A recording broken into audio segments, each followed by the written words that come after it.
जी मैं समझ गया। देखिए नॉर्थ ईस्ट डायरेक्शन में अगर टॉयलेट आता है या किचन आता है, ये आपको मल्टीपल हेल्थ इश्यूज दे सकता है। यहाँ पे क्रोनिक डिजीज होने के चांसेस रहते हैं। यहाँ पे ऐसी बीमारी लग सकती है जो कि ठीक नहीं हो रही हो। यहाँ पे नसों से संबंधित problem, neuro related problems, cancer तक यहाँ पे होते हैं। और अगर ईशान कोण में नॉर्थ ईस्ट डायरेक्शन में अगर किचन आ जाता है तो यहाँ पे ब्रेन स्ट्रोक भी हो सकता है। तो जिस घर पे आप जा रहे हैं, इनिशियल स्टेज पे क्या हो गया, मान लीजिए जिस घर पे आप शिफ्ट कर गए हो वहां पे अब ईशान कोण में टॉयलेट या किचन आ रहा है, तो आप ये देखिएगा कि वहां पे सर में दर्द रहता है, माइग्रेन इश्यूज हो रहे हैं, क्लैरिटी नहीं है, बच्चे फोकस नहीं कर पा रहे, मेमोराइज नहीं कर पा रहे हैं, एग्जाम में नंबर्स कम आ रहे हैं, इन्वेस्टमेंट जो आप कर रहे हो वो कहीं ना कहीं लॉस फॉर्म में हो जा रहा है, या फिर इन्वेस्टमेंट में प्रोग्रेस नहीं हो पा रही है, और क्लैरिटी नहीं है, डिसीजंस मेकिंग प्रॉब्लम आ रही है। अगर ईशान कोण डिस्टर्ब हुआ तो ये पक्की बात है, ये सब सारी चीजें होंगी।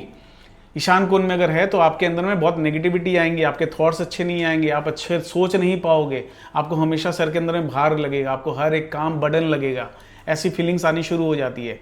तो ईशान कोण का मतलब क्या है? देखिए ईशान कोण मतलब है कि वहां पे वास्तु पुरुष का सर है, तो जब कभी भी ये जगह दूषित हो गई है तो ऐसी चैलेंजेस आएंगे वहां पे। अब इसको समझने के पहले एक बात मैं आपको बताता हूं कि वास्तु और एस्ट्रोलॉजी के अंदर में एक बेसिक थंब रूल है, उसको कहते हैं स्थान काल पात्र। स्थान का मतलब क्या हो गया? जिस घर पे आप रह रहे हो, जिस देश में आप रह रहे हो, या फिर जिस सिटी में आप रह रहे हो, वो हो गया स्थान। काल का मतलब हो गया कि आपकी दशाएं क्या चल रही है, आपका समय क्या चल रहा है, वो दशा के साथ इंटरकनेक्ट हो गया। पात्र मतलब आप खुद हो गए। तो स्थान काल पात्र का बड़ा इंपैक्ट कर जाता है यहाँ पे। तो क्या ईशान कोण में टॉयलेट या किचन है तो क्या हर किसी को कैंसर हो जाएगा? नहीं। ज्योतिष एस्ट्रोलॉजी चार्ट देखना पड़ेगा कि वहां पे जो ग्रह पीड़ित हैं, जो छठे आठवें घर के साथ कनेक्शन बना करके ऐसे रोग को फॉर्म कर रहे हैं, वो यहाँ पे एप्लीकेबल हो गया है। यहाँ पे इंटरलिंक होने के कारण में उनको चैलेंजेस आने शुरू हो गए हैं ना, अचानक से आ गए, पहले नहीं था, अचानक से आ गए।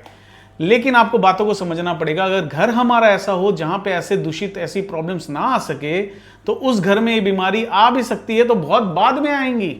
क्योंकि देखिए हम लोग जिस समय पे अभी चल रहे हैं ना, जो हमारा जो समय, जैसे काल की मैंने बात की, ये काल जो है अभी का जो समय है, यहाँ पे मल्टीपल हेल्थ इश्यूज है लोगों के पास में। लाइफ अभी कम हो गई है, लाइफ स्पैन अभी कम हो गई है।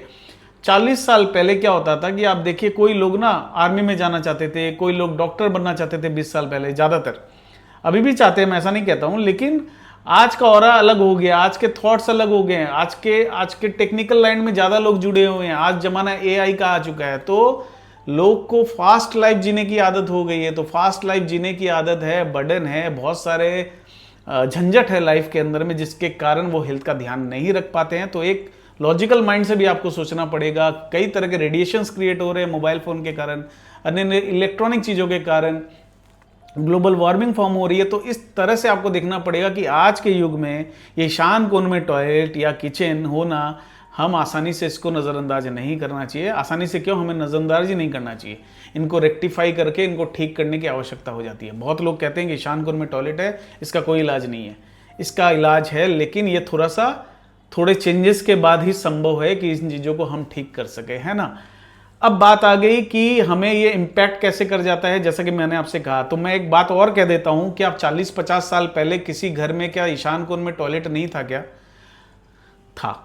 और क्या घर आज के डेट में ऐसा नहीं है जो केवल ईशान कोण के कारण ही कैंसर आ रहे हैं?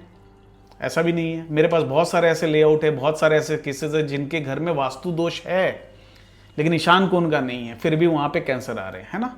लेकिन उसकी संभावना बहुत कम हो जाती है। ये ईशान कोण वाला जो चीज है, जो चक्कर है, ये ज्यादा मेलेफिक हो जाता है क्योंकि ये रेडी बैठा हुआ है आपको इफेक्ट देने के लिए। आपको समझना पड़ेगा, है ना। आप जंगल में जाओगे, शेर आपको मिलेगा, वो अटैक कर सकता है। आप जू में जाओगे, शेर आपको दिख जाएगा, पिंजरे के अंदर दिख जाएगा। दोनों बातों में फर्क है ना। तो जब आपका वास्तु खराब है और वो ईशान कोण से रिलेटेड आ रहा है, तो आपको ये देखना है कि जिसकी जन्म पत्री में ऐसी प्रॉब्लम्स है तो उनके लिए बहुत हानिकारक हो जाएगा ये। तो इसको संभलना, इसको थोड़ा सा लॉजिकल माइंड के साथ यूज करना बहुत जरूरी है। और ये ऐसी चीजें हैं कि दशाएं बहुत तरह की होती है। जब घर अच्छा रहता है ना तो ये एक्सटेंड हो जाता है या निलिफाई भी हो सकता है समटाइम्स। आपको बीमारी आई, वो छोटी आई बिकॉज आपके घर का वास्तु बहुत बढ़िया है। इन चीजों को ठीक करना, समझना बहुत आवश्यक हो जाता है। लाइफ एंड डेथ हमारे हाथ में नहीं है, लेकिन कैसे ठीक रख सके ये हमारे हाथ में है। आप डिजीज के साथ जाना चाहते हैं या निरोगी काया बन के जाना चाहते हैं, ये आपके ऊपर है। क्योंकि आपके प्लानिटरी पोजीशन ऐसे दिखा रही है, तो हम घर वैसा क्यों लें, हम ऐसे घर में क्यों रहें जहां हमें चैलेंजेस आते ही शुरू हो जाएंगे।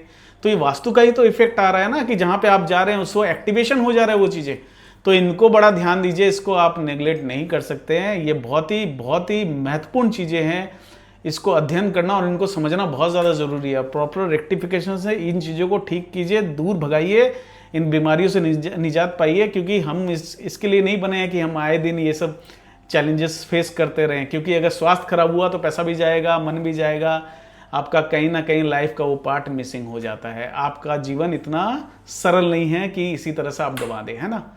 ये मेरा कहने का मतलब है।